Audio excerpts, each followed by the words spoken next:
Hello friends, चलिए आज आपको हम बताते हैं कि आपको पता होगा कि आज बजट सत्र का मीटिंग था जो कि 8 फरवरी को होनी थी। वो मीटिंग अभी खत्म हो चुकी है।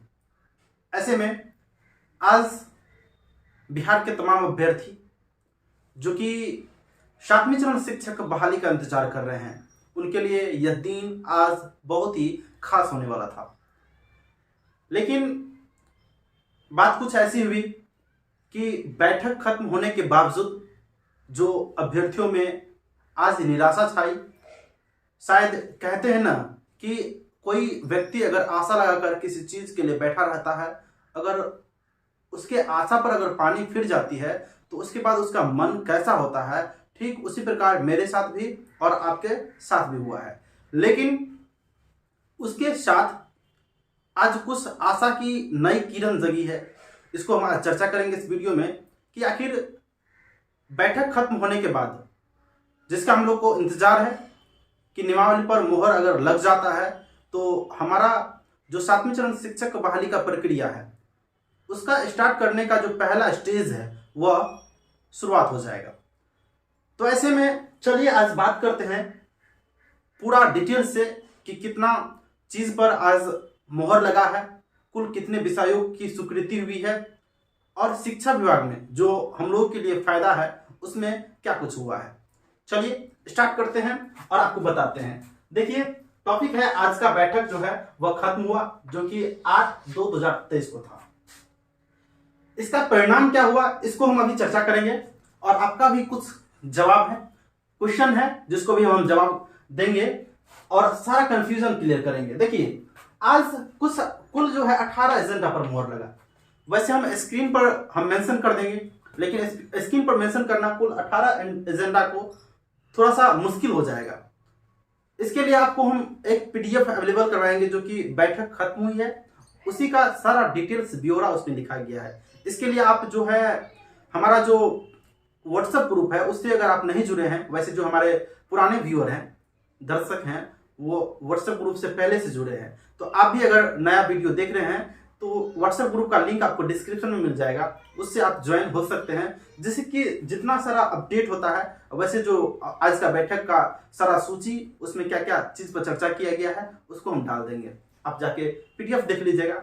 आपको एक ब्रीफ में शॉर्ट वे में आपका टाइम नष्ट नहीं करते हुए आपको हम बताते हैं कि आज स्वास्थ्य विभाग, राजस्व, पर्यावरण और जल, नगर विकास, कला संस्कृति, शिक्षा विभाग, ऊर्जा, इसके साथ साथ कुल कितना 18 एजेंडा पर आज स्वीकृति प्राप्त हुई है।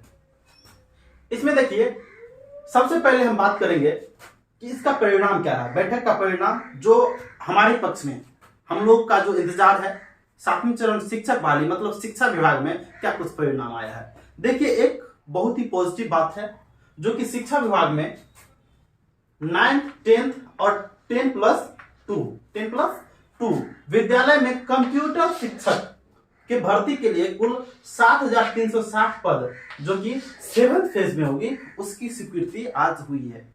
देखिए कहीं ना कहीं पूरा नियमावली पर मुहर तो नहीं लगा, लेकिन जो कुल कुछ आवंटित पद है उसको स्वीकार किया गया है। 7,360 जो कि आपको माध्यमिक और उच्चतर माध्यमिक में है ना कंप्यूटर शिक्षक के लिए होगा। ऐसे में यह एक कहीं ना कहीं पॉजिटिव खबर है जो 7वें चरण की ओर रुख करती है। लेकिन सबसे बड़ी बात आज अभ्यर्थियों का आशा था कि आज नियमावली पर मुहर लग जाना चाहिए था, लेकिन बात कुछ ऐसी नहीं बनी। नियमावली पर जो मोहर है वह नहीं लगी आज। जी हाँ, आप सही सुने कि आज नियमावली पर मोहर नहीं लगे। लेकिन इससे पहले आपको पता होगा शिक्षा मंत्री के द्वारा जो मधेपुरा से बयान आया था, उनके द्वारा बताया गया था कि हमने पटना से नियमावली पर मोहर लगाकर आया है। लेकिन साथियों आपको हम बता दें कि इसकी सच्चाई जो है शिक्षा विभाग स्पष्ट की है कि शिक्षा मंत्री के द्वारा जो लगाया गया था मतलब मोहर, वह नियमावली पर नहीं, वह नियमावली के ड्राफ्ट पर लगाया गया था। बताया गया वहां पर कि हमारे साथी सचिवालय गए थे, उनसे हमें सूचना मिली है कि ड्राफ्ट पर मोहर लगाए हैं। ऐसे ऐसे कई ड्राफ्ट ऐसे हैं, मतलब कम से कम 5 ड्राफ्ट पर और उस पर सिग्नेचर किया जाएगा तब वह जो नियमावली है वह पब्लिकली रूप से, है ना, पूरा आपके सामने, है ना, वेबसाइट पर आ जाएगी। लेकिन अभी केवल एक ड्राफ्ट पर, है ना, उन्होंने सिग्नेचर किए हैं, कौन, शिक्षा मंत्री, लेकिन और बता के गए हैं सभी अभ्यर्थियों को कि नियमावली पर मोहर लग गई है। यह बात सरासर गलत है। अभ्यर्थियों को गुमराह नहीं किया जाना चाहिए था, है ना। अभ्यर्थी आपसे आस लगाकर बैठे रहते हैं क्योंकि दूसरा कोई चारा नहीं है ना, आपकी बात को सुनना, समझना, आपसे रिक्वेस्ट करना। देखिए साथियों, इस तरह से जो विलंब हो रही है अब नहीं होना चाहिए, क्योंकि आपको पता होगा कि एक नया सीटेट अभी हुआ है। एक कॉमन क्वेश्चन आपका जवाब देंगे कि कुछ अभ्यर्थी ऐसे पूछ रहे थे कि सीटेट जो 2022-23 में क्वालिफाई होंगे, क्या वे 7वीं श्रेणी शिक्षक के लिए वैलिड होंगे? आपको हम बताएंगे, पूरा प्रोसेस बताएंगे। इससे पहले बता दें आपको कि नियमावली पर मोहर के साथ साथ सबसे जरूरी है हमारी विज्ञप्ति। विज्ञप्ति अगर आ जाती है तो हम लोग चैन का नींद ले पाएंगे कि आखिर किस डेट को हमारा काउंसलिंग होगा, किस डेट को फॉर्म अप्लाई किया जाएगा और कब बहाली होनी है, पूरा लास्ट तक सारा ब्यौरा उसमें लिखा जाता है। तो ऐसे में हमारे साथी के द्वारा जो एक डेट है 9-10-11 फरवरी 9-10-11 फरवरी सुनिश्चित किया गया है आंदोलन के लिए, जो कि हम लोगों ने कई बार किया है, लेकिन एक बार फिर से सांकेतिक आंदोलन होगा। इसमें आपकी सहयोग की जरूरत है। आप तमाम अभ्यर्थी गर्दनीबाग पहुंचिए।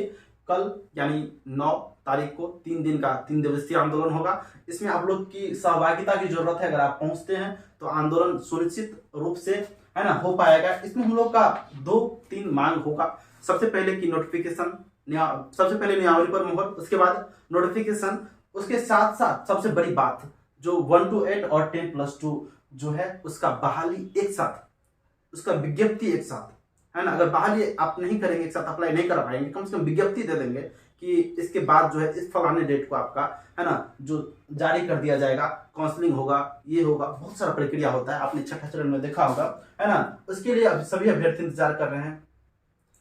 आपने समझ गया होगा कि जो आज शिक्षा विभाग से खबर आई है, सबसे बड़ा बात, आज एक क्वेश्चन हमने जितना वीडियो अपलोड किया है, पुराने वीडियो पर भी मैक्सिमम कमेंट आता है, जो भी नए अभ्यर्थी इस बार सीटेट का एग्जाम दिए हैं और उनका आशा है कि हम क्वालिफाई करेंगे, तो कहीं ना कहीं स्वाभाविक बात है कि सीटेट क्वालिफाई करके आशा लगाएंगे कि हम शिक्षक बने। तो ऐसे में उनका एक क्वेश्चन है, अगर नए अभ्यर्थी हैं, देख रहे हैं, तो आपका जो क्वेश्चन है, सीटेट 2022-23 जो अभी हाल में ही 7 तारीख को पूर्ण रूपेण से जो सीटेट का एग्जाम है वो खत्म हो गया है, आपको पता होगा। लेकिन 11, 18 और आपको 24 जो सीटेट का एग्जाम है, किसी सेंटर पर किसी टेक्निकल इशू के कारण एग्जाम नहीं हो पाया था, उसका एग्जाम कराया जाएगा बस 2-3 दिन के अंतर्गत। आई थिंक शायद हमको ऐसा सूचना मिला है कि कहीं कुछ सिटी में एग्जाम इनका हो गया है और बताया जा रहा है कि जो भी बचा हुआ है उसका बहुत ही जल्द हो जाएगा। तो आते मुद्दे पर कि 2022 और 23 वाले जो सीटेड हैं वो वैलिड होंगे कि नहीं होंगे।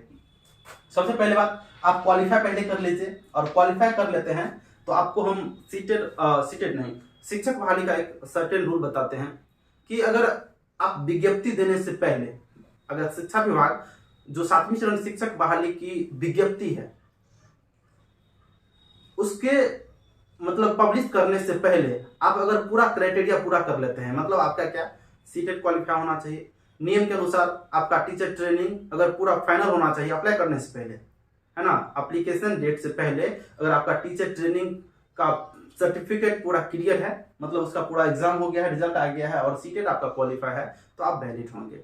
इसके अनुसार आपको बता दें, जो भी अभ्यर्थी का जो पहले का ट्रेनिंग फाइनल है, उसके बाद सीटेट इस बार क्वालिफाई हो जाएंगे, तो निश्चित रूप से आप 2023 में 7वीं श्रेणी शिक्षक बहाली का आसार लगाया जा रहा है, इसमें आप वैलिड होंगे। इसमें कोई शक और संदेह की बात नहीं है। हाँ, कुछ ऐसे भी अभ्यर्थी होंगे जो नए सेशन से डीएलएड में एडमिशन कराया होंगे, तो हो सकता है कि उसका जो ट्रेनिंग का सर्टिफिकेट है वो आने में लेट लगेगा। इसकी वजह से आप अगर विज्ञप्ति पहले आ जाती है तो आपको मौका नहीं मिल सकता है। लेकिन जिसका भी सारा कुछ क्लियर है, बस सीटेट का रिजल्ट का इंतजार है, तो रिजल्ट बहुत ही कम समय में आ जाता है। आपको पता होना चाहिए 1 महीने से कम के समय में आ जाता है, तो इसके अनुसार आप वैलिड हैं। चलिए, आज के वीडियो को हम आज यहीं एंड करते हैं। साथियों, और इसके अलावा जो भी क्वेश्चन है आपके लिए कमेंट बॉक्स खुला हुआ है, आप कमेंट कर सकते हैं। आपके जवाब के लिए हम हमेशा हाजिर हैं। निश्चित रूप से हम आपका रिप्लाई करेंगे। चलिए, आप निश्चित रूप से जो हमारा व्हाट्सएप ग्रुप है उससे जुड़ जाइए, क्योंकि यह अपडेट है, हम पहले डाल देते हैं, उसके बाद वीडियो बनाते हैं। तो आप क्या होगा, सुविधा होगा, सुलभ होगा। तो वीडियो में अभी तक बने हैं तो थैंक्स फॉर वॉचिंग।